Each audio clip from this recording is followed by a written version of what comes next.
प्रणाम। ये वीडियो बनाते हैं हम इंदु लग्न के ऊपर, और इंदु लग्न का एक स्पेशल यूज़ मैं आपको इस वीडियो में बताने वाली हूँ कि इंदु लग्न को देखकर हम उसको दशा में किस तरीके से यूज़ कर सकते हैं, और specially jotting out the times, focusing on times जो फाइनेंशियली टफ हो सकते हैं किसी इंडिविजुअल के लिए, उसको लेके स्टार्ट करते हैं। तो ये इंदु लग्न के निकालने के लिए क्विकली मैं इसका एक रिकैपिचुलेशन कर देती हूँ। अगर आपको इंदु लग्न निकालना नहीं आता है, इसे धन लग्न भी कहते हैं, अलग अलग क्लासिकल में इसके अलग नाम है। बीवी रमन जी ने अपनी बुक में इसको एक बहुत इम्पॉर्टेंट तरीका रखा है टू जज सेकेंड हाउस, और धन के प्रोस्पेक्ट्स अगर किसी चार्ट में जज करने हैं तो बीवी रमन जी ने इसको अपनी बुक में बहुत इंपॉर्टेंस दे रखी है। वो उसको धन लग्न के रूप से उन्होंने स्पेसिफाई कर रखा है।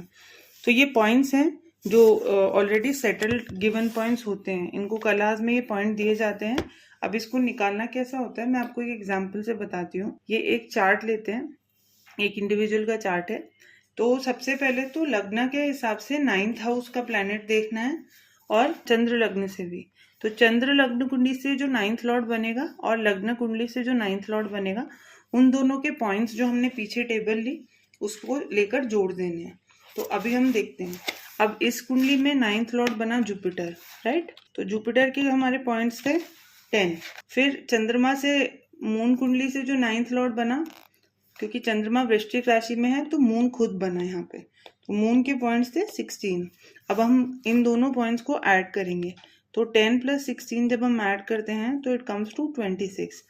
Now this 26 has to be divided by 12। इसको 12 से डिवाइड करेंगे तो जो शेष रिमाइंडर बचता है, यानी जो बाद में बचती है संख्या, the remainder we require that. तो हम इसको पॉइंट्स में नहीं ले जाएंगे, डेसिमल में नहीं लेके जाएंगे। तो जो रिमाइंडर बचेगा 12 × 2 = 24, बाकी 2 बचेगा। तो ये 2 हमारे काम का है। अब यानी चंद्रमा से 2 आगे गिनने पर वो हमें इंदु लग्न मिल जाएगा। तो क्योंकि चंद्रमा वृश्चिक राशि में है, it's in Scorpio, so 2 places from that including that house 1 and 2. So Indu लग्न for this person will fall on Sagittarius sign. Okay, तो इंदु लग्न इस इंसान के लिए सैजिटेरियस राशि में फॉल करेगा।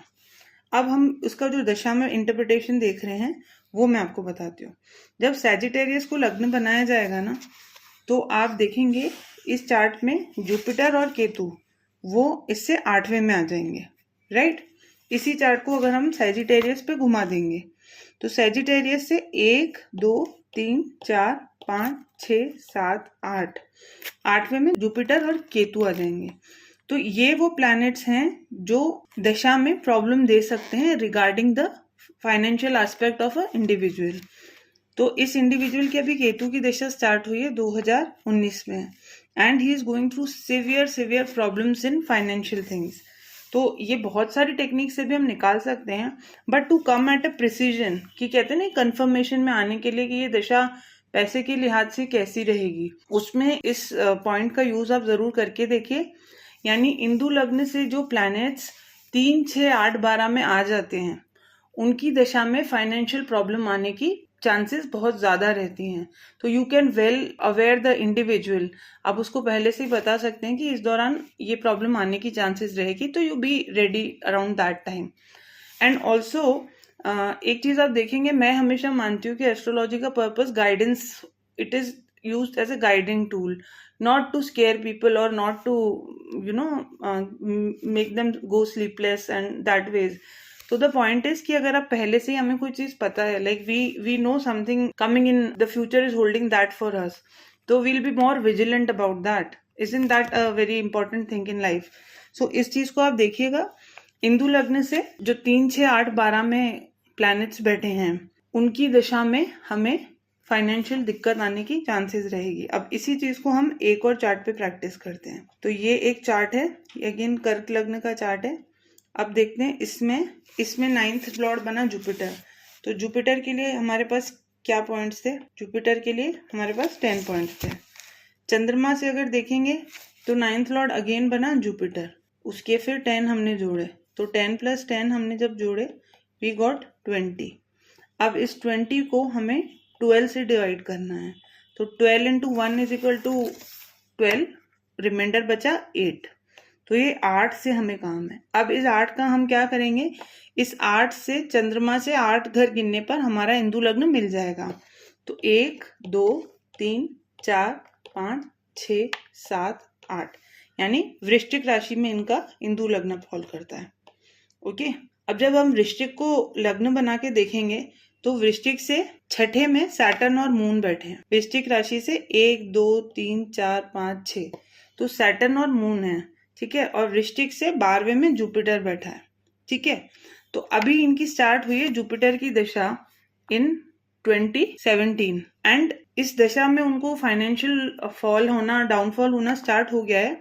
But more so Jupiter Saturn की दशा आई इनकी 2019 से 2022 जनवरी तक चली, तो उसमें इनका बहुत ही ज्यादा फाइनेंशियल फॉल हो गया, बहुत सारे लोन के इश्यूज आ गए। This native is a doctor, he owns a hospital, but in spite of that मतलब इनका इतना बुरा डाउनफॉल होने लग गया कि गवर्नमेंट लोन्स इतने सारे हो गए कि there were chances of that he may lose his hospital.